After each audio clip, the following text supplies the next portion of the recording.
राजस्थान के अलवर जिले की अरावली पर्वतमाला के एक गांव में स्थित भानगढ़ किला एक नहीं बल्कि कई दिलचस्प कहानियों के लिए फेमस है।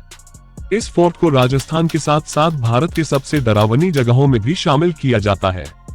पहाड़ों से घिरा ये फोर्ट भूतों का गढ़ माना जाता है, लेकिन ऐसे बहुत कम लोग ही हैं जो इस फोर्ट के इतिहास के बारे में जानते हैं। अगर आप भी भूतों का गढ़ बोले जाने वाले भानगढ़ फोर्ट का इतिहास जानना चाहते हैं तो फिर आपको इस वीडियो को जरूर देखना चाहिए। आइए जानते हैं। वैज्ञानिक भानगढ़ की कहानियों को खारिज करते हैं, लेकिन गांव के लोग अभी भी इस किले को भूतिया मानते हैं। स्थानीय निवासियों का कहना है कि उन्होंने एक औरत के चिल्लाने, चूड़ियां तोड़ने और रोने की आवाजें सुनी हैं। साथ ही उनका कहना है कि किले से संगीत की आवाजें भी आती हैं और कभी कभी उन्हें परछाई भी दिखाई देती है। कुछ लोगों को लगता है कि कोई उनका पीछा कर रहा है और उन्हें पीछे से थप्पड़ मार रहा है। वहां से कभी कभी अजीब सी गंध भी आती है, ऐसा स्थानीय निवासियों का कहना है।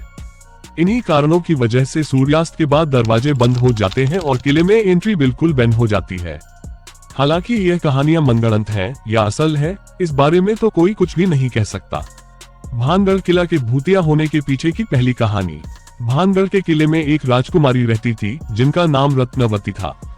रत्नवती इस राज्य में सबसे खूबसूरत महिला के रूप में जानी जाती थी। इनकी खूबसूरती की चर्चा आसपास के राज्य में भी होती थी। इनकी खूबसूरती के कारण हर कोई इनको देखना चाहता था। जब इनकी उम्र 18 वर्ष की थी तभी से उनके लिए विभिन्न राज्यों से राजकुमारों के रिश्ते आने लगे थे। एक बार राजकुमारी अपनी सहेलियों के साथ भानगढ़ बाजार घूमने गई थी। पूरे बाजार में कपड़ों, चूड़ियों तथा अन्य सभी दुकानों पर घूमने के पश्चात वो एक इत्र की दुकान पर पहुंची। राजकुमारी को इत्र बहुत पसंद था, इसलिए वो इत्र की दुकान पर रुक गई। एक इत्र को पसंद करने के बाद उसको महल में भेजने को कहा। राजकुमारी से थोड़ी ही दूरी पर एक व्यक्ति खड़ा था। उसका नाम सिंधिया सेवड़ा था, जो उस समय का बहुत बड़ा तांत्रिक था, जो राजकुमारी को एकटक निगाहों से देखे जा रहा था। उसे पहली नजर में राजकुमारी रत्नावती से प्यार हो गया था। वहां से जाते वक्त राजकुमारी ने उसकी तरफ ध्यान भी नहीं दिया था, इसलिए तांत्रिक बहुत ही गुस्सा हो गया था। राजकुमारी रत्नावती का प्यार पाने के लिए उस तांत्रिक ने एक योजना बनाई। उसने इत्र की दुकान पर जाकर इत्र की बोतल पर काला जादू कर दिया, जिसको राजकुमारी रत्नावती ने खरीदा था। उसने अपने वशीकरण मंत्र उस बोतल पर कर दिया था, जिससे जो भी उस इत्र को लगाता वो उस तांत्रिक के वश में हो जाता, इसके पीछे पीछे चला जाता। लेकिन राजकुमारी रत्नावती को इस बात का पता चल गया और उन्होंने उस इत्र की बोतल को एक चट्टान पर फोड़ दिया। वह चट्टान लुढ़कते हुए तांत्रिक के ऊपर जा गिरा, जिससे उसकी मृत्यु हो गई। लेकिन उस तांत्रिक ने मरते समय पूरे भानगढ़ को श्राप दे दिया कि कुछ ही दिनों में पूरा भानगढ़ तबाह हो जाएगा, यहाँ उपस्थित सभी लोग मर जाएंगे। तांत्रिक के मरने के कुछ ही महीनों बाद भानगढ़ और अजबगढ़ राज्य के बीच युद्ध हो गया, जिसमें भानगढ़ की हार हुई और वहां के सभी व्यक्ति मारे गए, जिसमें राजकुमारी रत्नावती की भी मृत्यु हो गई।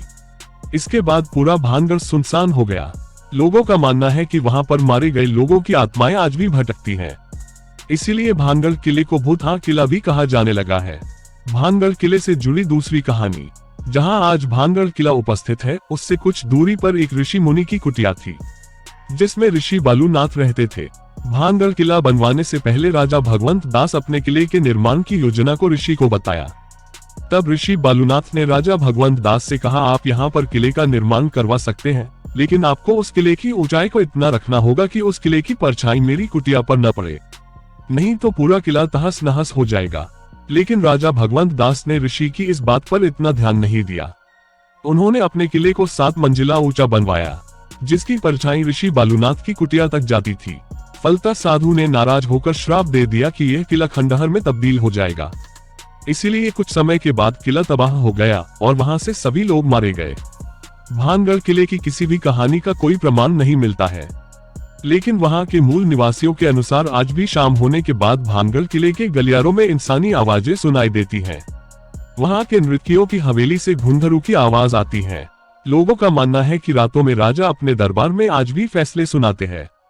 कहा जाता है कि जो भी भानगढ़ किले में रात को रुकता है वह या तो मृत पाया जाता है या फिर पागल हो जाता है। ऐसे ही बहुत सी बातों की वजह से भारतीय पुरातत्व विभाग ने सूर्यास्त के बाद किले में प्रवेश करने पर रोक लगा दी है। भानगढ़ किले के रहस्य आपको कैसे लगे, कमेंट में अपनी राय जरूर दें और ऐसे ही दूसरी रहस्यमयी जगहों के बारे में जानने के लिए हमारे चैनल को सब्सक्राइब करें। और मिलते आपसे अगले वीडियो में, तब तक के लिए धन्यवाद।